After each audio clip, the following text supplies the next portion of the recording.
Hello everyone, Lynn West here from West Writer Communications, and welcome to my third installment of Writing Effective Resumes. Today I'm going to be talking about design. And what more can I say about resume design other than it has to look phenomenal? It's your personal brand that's at stake here, and it could be the difference between a recruiter delving into your story or tossing it aside. The three things you want to consider. One is length, two, layout, and three, the look. Let's talk about length. Industry standard is 2 pages. But in truth, your resume needs to be as long as it needs to be. You need to make sure that what's needed is there, but little else. It needs to be comprehensive, and yet it needs to be tight.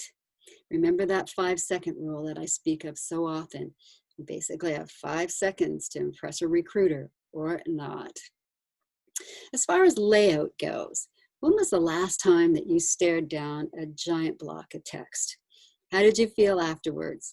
I bet overwhelmed.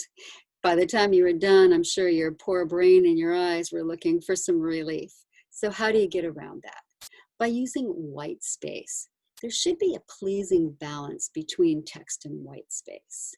And the way to achieve that is by using things like indents, paragraph spacing, and bullets, columns, margins. That's another way to get relief, text relief.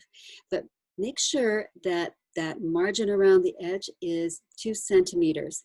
There's 2 reasons for that. First of all, your text can get cut off by ATS screening software otherwise.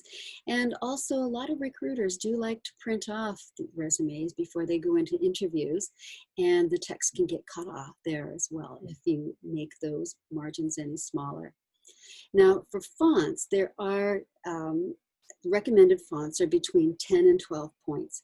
Anything smaller than that can cause eye fatigue, can cause people to squint, and we really don't want that at all.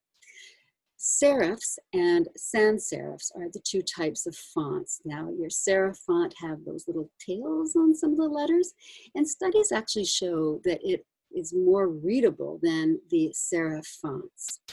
Now, you may want to use some fancy kind of fonts, but I really would say don't do that. They may not get picked up by ATS software, and again, they are sometimes harder to read.